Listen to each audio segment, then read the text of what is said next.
আসসালামু আলাইকুম। বেলা ৩টা বাংলাদেশ বেতার খবর পড়ছি নাসিমা রাজ্জাক।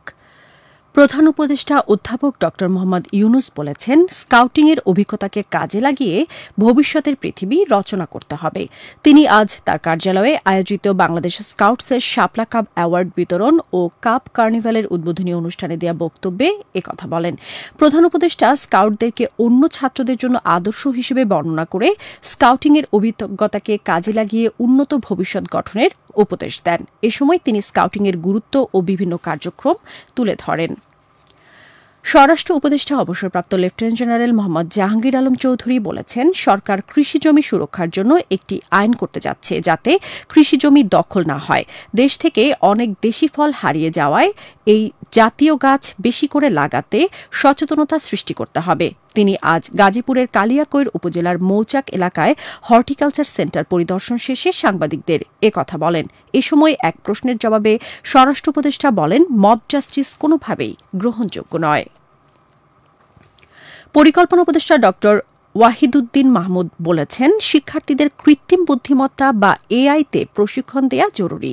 কর্মক্ষেত্রে টিকে থাকতে হলে এই প্রযুক্তির জ্ঞান অপরিহার্য। আজ BUP career and education fest ২০২৫ দেয়া বক্তব্যে তিনি একথা বলেন।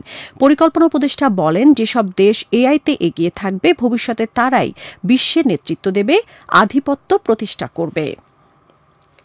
সেন্ট মার্টিন নিয়ে মাস্টার প্ল্যানের চিন্তাভাবনা চলছে বলে জানিয়েছেন পরিবেশ, বন ও জলবায়ু পরিবর্তন ও পানি সম্পদ উপদেষ্টা সৈয়দা রিজওয়ানা হাসান। তিনি আজ রাজধানীতে বিশ্ব পরিবেশ দিবস ও পরিবেশ মেলা উপলক্ষে এক সংবাদ সম্মেলনে একথা বলেন। পরিবেশ উপদেষ্টা বলেন, বায়ু দূষণ, শব্দ দূষণ, নদী দূষণ নিয়ন্ত্রণে বিভিন্ন কার্যকর পদক্ষেপ গ্রহণ ও বাস্তবায়ন করা হচ্ছে। যুব ও ক্রীড়া উপদেষ্টা আসিফ মাহমুদ সজীব ভুঁইয়া বলেছেন, গণতন্ত্র, মানবাধিকার ও শান্তি শৃঙ্খলায় কমনওয়েলথ চার্টারের ভূমিকা প্রশংসার দাবিদার। তিনি আজ রাজধানীর একটি হোটেলে কমনওয়েলথ চার্টার শীর্ষক ২ দিনব্যাপী এক কর্মশালায় প্রধান অতিথির বক্তৃতায় একথা বলেন। ক্রীড়া উপদেষ্টা বলেন, বিগত ফ্যাসিস্ট সময়ে গণতন্ত্র ও মানবাধিকার ভুলুণ্ঠিত, গুম, খুন, দুর্নীতিতে নিমজ্জিত ছিল দেশ।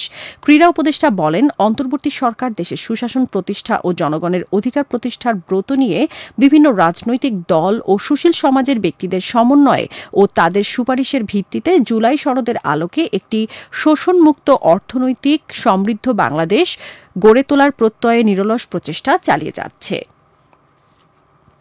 ইরানের সর্বোচ্চ নেতা আয়াতুল্লাহ আলী খামেনি ইহুদিপন্থী শত্রুদের চরম শাস্তি দেওয়ার প্রতিশ্রুতি ব্যক্ত করেছেন। ইরানে ইসরায়েলি হামলায় যুক্তরাষ্ট্রের সম্পৃক্ত হওয়ার পর প্রথম সামাজিক যোগাযোগ মাধ্যমে তিনি এই অঙ্গীকার ব্যক্ত করেন। ইরানের পারমাণবিক স্থাপনায় যুক্তরাষ্ট্রের নেতৃত্বে হামলার পর জাতিসংঘের নিরাপত্তা পরিষদ একটি জরুরি অধিবেশন আহ্বান করেছে। অধিবেশনে রাশিয়া, চীন ও পাকিস্তান অবিলম্বে ও নিঃশর্তে ইরান ও ইসরায়েলের মধ্যে যুদ্ধবিরতির দাবি জানিয়ে একটি প্রস্তাব পেশ করেছে। ইরানের পররাষ্ট্রমন্ত্রী রাশিয়ার প্রেসিডেন্ট ভ্লাদিমির পুতিনের সঙ্গে বৈঠকের জন্য মস্কো পৌঁছেছেন। ইরানের মধ্যাঞ্চলে আজ অ্যাম্বুলেন্স লক্ষ্য করে ইসরায়েলি ড্রোন হামলায় অন্তত ৩ জন নিহত হয়েছে। অপরদিকে ইসরায়েলি সামরিক বাহিনী জানায়, তারা ইরানের পশ্চিমাঞ্চল, পূর্বাঞ্চল ও মধ্য অঞ্চলে অন্তত ৬টি বিমানবন্দরে বিমান হামলা চালিয়েছে।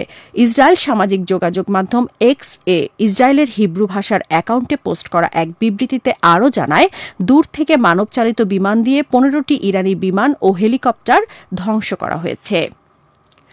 সিরিয়ার রাজধানী দামেস্কের একটি গির্জায় আত্মঘাতী বোমা হামলায় অন্তত ২০ জন নিহত ও বেশ কয়েকজন আহত হয়েছে। ডিসেম্বরে ইসলামপন্থী নেতৃত্বাধীন বিদ্রোহীদের হাতে বাশার আল আসাদের পতনের পর দামেস্কে এটি প্রথম আত্মঘাতী বোমা হামলা। খেলার খবর, ক্রিকেট।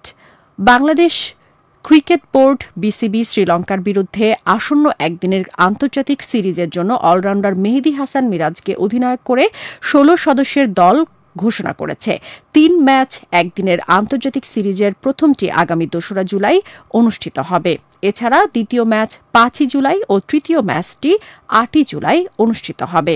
এদিকে আগামী বুধবার থেকে বাংলাদেশ ও শ্রীলঙ্কার মধ্যকার দ্বিতীয় ও শেষ টেস্ট ম্যাচটি শুরু হবে। সবশেষে আবহাওয়া। আজ সন্ধ্যে ৬টা পর্যন্ত পূর্বাভাসে বলা হয়েছে, অভ্যন্তরীণ নদীবন্দরগুলোর জন্য কোনো সতর্কবাণী নেই এবং কোনো সংকেত দেখাতে হবে না। খবর শেষ হলো। আমাদের পরবর্তী খবর প্রচারিত হবে বিকেল ৪টায়।